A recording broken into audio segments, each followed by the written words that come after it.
bagi tahu kami ulama mana. Jangan sekadar petik nama ulama ini, ulama itu. Ulama mana? Apa nama ulama tersebut? Dalam kitab apa, Ustaz? Adakah dalam kitab tafsir Al-Qurtubi ataupun tafsir At-Tabari, tafsir Ibn Katsir, Al-Baghawi, Al-Baydawi, Ar-Razi? Kitab tafsir yang mana? Ulama mana yang kata tak boleh baca surah Al-Jin terlalu selalu sangat ataupun terlalu kerap sangat sebab jin akan datang?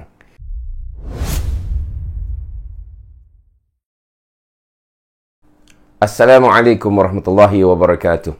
Tuan-tuan puan-puan yang menonton, rahimakumullahu ta'ala. Rasanya dah lama saya tak buat video reaction.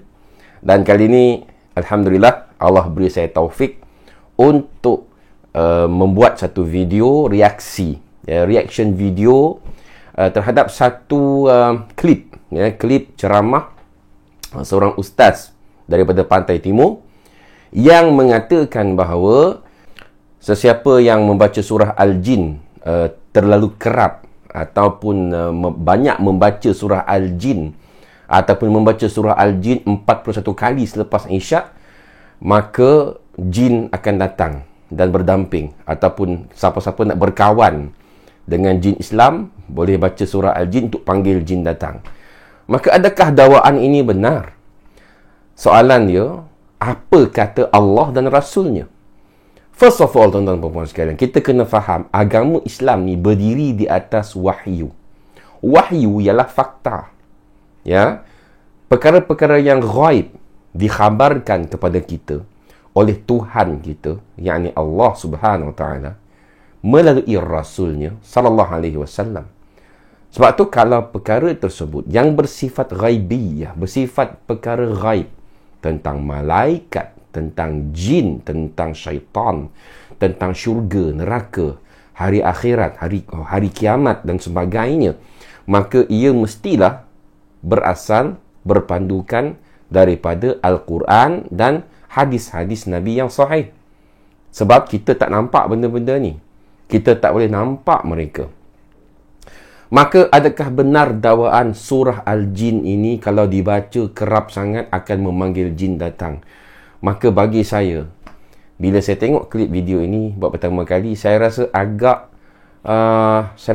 kecewa dan saya rasa agak terkilan.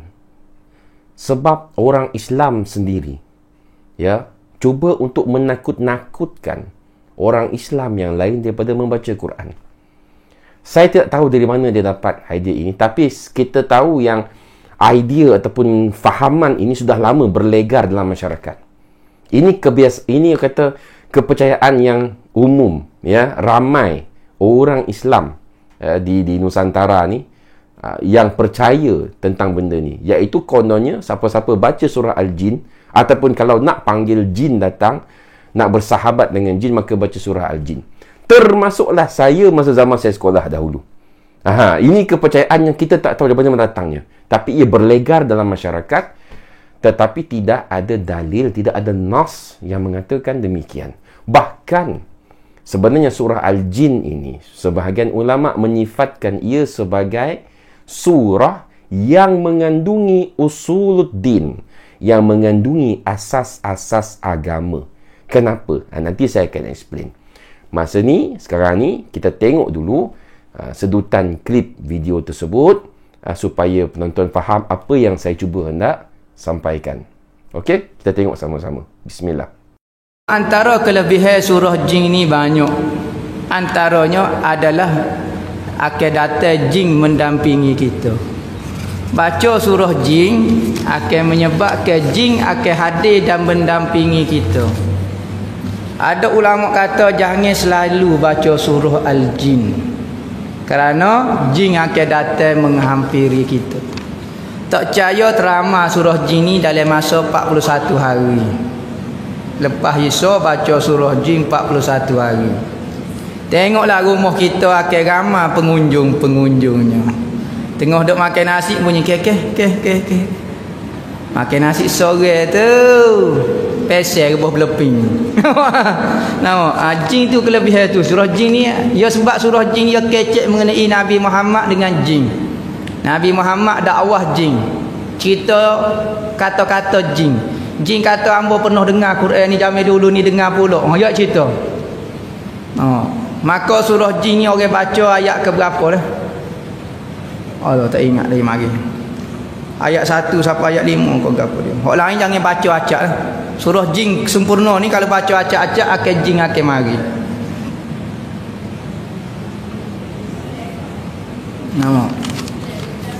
Nak saing ngaji Islam boleh. Siapa dia nak saing ngaji Islam? Orang kuat agama hak pendamping dia akan mari jin Islam. Orang hak fasik maka hak marinya jin kafir. Tu ayat saya ngaji ni. Jin Samsudin tak apa manusia. Ni jin sungguh orang selamat. Tahu tak jin lagu mana rupa dia? Comel manusia lah. Nama jin ni tak comel. Dalam riwayat kata jin ni dia tak tinggi, lebih kurang 2 kaki setengah. 2 kaki setengah. Tinggi ni. Kulit dia warna kelabu macam kulit kuba lah kata. Pendek saja. Rambut dia seperti rambut kasar gitu. Katis dia pelik pada orang. Hak tempat pendek jadi panjang, hak panjang jadi pendek. Tu macam. Ya macam-macam rupa jin ni, rupa hak standard lah. Mulut dia ni kali rango sampai sini. Rango. Mata dia kita belah kat ni dia. Dia belah kat ni mata. Hak tu jin ni. Tapi kalau nak mari berupa dengan bentuk lain boleh. Tu jin. Cuma dia perlu tenaga lah. Dia perlu tenaga. Dia mari koksi-koksi tak boleh juga. Tu jin. Maka tak comel tak suruh awak ngigar. Sekalipun jin Islam. Orang zaman dulu pera jin Islam saing dengan manusia dan saing dengan jin. Tak jadi kafir. Saing. Tujuan dia gabah mudah. Dia merah lembu, merah kubah. Petai-petai jin dia pergi cara. Dipanggil. Okey, so kita tengok tadi video tersebut. Jadi yang pertama yang saya nak komen, ya, saya nak jawab dan jelaskan. Okey. Yang pertama dia kata ulama kata, sebahagian ulama kata jangan selalu baca surah Al-Jin. Saya nak tanya ulama mana ustaz? Ini soalan saya kepada ustaz ya. Ustaz yang beri ceramah tadi, saya nak tanya dia ulama mana yang cakap yang kecek lagu tu. Yang kecek kata jangan selalu baca surah Al-Jin. Padahal surah Al-Jin adalah sebahagian daripada Al-Quran. Dan sebagai contoh, saya ada pusat tahfiz. Pelajar-pelajar tahfiz saya akan membaca berulang kali. Bukan setakat surah Al-Jin, tapi apa saja surah, keseluruhan Quran. Mereka bukan sekadar akan membaca ataupun menghafal sekali, tetapi mereka akan murajaah, mengulang-ulang hafalan mereka. Jadi adakah perbuatan mereka itu, kalau mereka mengulang juz 29, juzuk 29 yang mana terkandung surah Al-Jin di dalamnya, maka adakah jin akan datang pada mereka? Jadi banyak perkara yang bertentangan dengan nas agama, yang bertentangan dengan logik akal. Dan bagi tahu kami ulama mana. Jangan sekadar petik nama ulama ini, ulama itu. Ulama mana? Apa nama ulama tersebut? Dalam kitab apa ustaz? Adakah dalam kitab tafsir Al-Qurtubi ataupun tafsir At-Tabari, tafsir Ibn Katsir, Al-Baghawi, Al-Baydawi, Ar-Razi, kitab tafsir yang mana? Ulama mana yang kata tak boleh baca surah Al-Jin terlalu sangat ataupun terlalu kerap sangat sebab jin akan datang? Padahal Al-Quran itu untuk dibaca. Apa-apa surah sekalipun. Dan sebelum ini, ustaz yang sama juga ada sebut tentang jangan baca surah Tabbat Yada ataupun surah Al-Lahab terlalu kerap. Ataupun jangan baca dalam solat. Kononnya akan membuatkan Rasulullah kecil hati. Ini masalah kita ni. Bila penceramah, penceramah ni menyampaikan ceramah mengikut hawa nafsu ataupun membawakan sumber yang diragui, sumber yang tidak dapat dikenal pasti. Bila kita tanya balik, mana dapat benda ni? Daripada mana? Daripada hadis mana? Daripada kitab ulama mana? Sampai sekarang kita tak dapat jawapan. Dan begitulah juga dengan hal ini, dalam video ini, ulama mana yang kata jangan baca surah Al-Jin selalu sangat. Padahal sepatutnya sebagai seorang ulama, ya, mana-mana ulama ahlus sunnah wal jamaah tidak akan mengatakan hal begini, sebab kita orang Islam memang disuruh, dituntut untuk membaca Quran apa-apa surah sekalipun. Dan tidak boleh kita menakut-nakutkan orang. Kalau baca surah ni jadi begini, baca surah ni datang jin akan kacau. Padahal kita ini orang Islam sepatutnya mengagungkan Al-Quran. Orang yang baca Quran sepatutnya rasa tenang. Kita rasa selamat, kita rasa diberkati, sebab itu kalamullah. Ya, bukannya rasa takut, takut jin datang, takut kena kacau. Ini bukan sifat orang mukmin. Yang kedua, amalan. Ya, siapa-siapa nak bertamping dengan jin, baca surah Al-Jin lepas Isyak 41 hari, jin akan datang. Kalau dia orang yang baik, jin Islam datang. Kalau orang jahat, jin fasik datang. Ini pun juga tidak berdasarkan nas yang jelas. Tidak ada nas, tidak ada dalil. Ya, apa hujah Ustaz? Apa buktinya? Bawakan pada kami, datangkan pada kami bukti, burhan. Hatu burhanakum in kuntum shadiqin. Bagi kami, berikan kami panduan, rujukan dari mana antum dapat perkhabaran ini, wahai Ustaz. Ya. Kemudian dia ada sebut tentang sifat jin. Ya, kononnya matanya begini rupanya. Baik, tidak dinafikan bahawa memang rupa paras jin ini hodoh. Betul. Dan dalam Quran disebutkan, ya, dalam surah As-Saffat, Allah kata apa? Wa ta'uha ka'annahu ru'usus syayatin. Iaitulah mayang-mayang, iaitu dahan pokok zakum dalam neraka, ya. Pokok zakum dalam neraka, mayangnya, dahannya, daunnya seperti kepala-kepala syaitan. Menunjukkan bahawa kepala syaitan ni hodoh, buruk. Sebab pohon zakum ni pohon yang hodoh, pohon yang buruk, yang busuk buahnya, yang di tengah-tengah neraka Jahannam. Na'udzubillah min zalik. Ya. Jadi ada banyak, ya, persoalan yang kita boleh timbulkan daripada video ini, dan saya harap, ya, pada masa akan datang, mana-mana penceramah, ustaz, syekh ke apa ke, kalau bercakap, kalau menyampaikan sesuatu pada masyarakat, biarlah berlandaskan, berlapikkan qala Allah wa qala Rasul. Sebab agama kita agama wahyu. Nabi sampaikan pada kita wahyu daripada Allah, bukan omongan kosong, bukan dongeng, bukan mitos. Apa yang datang dalam Quran, dalam hadis Nabi yang sahih, maka itulah pegangan kita.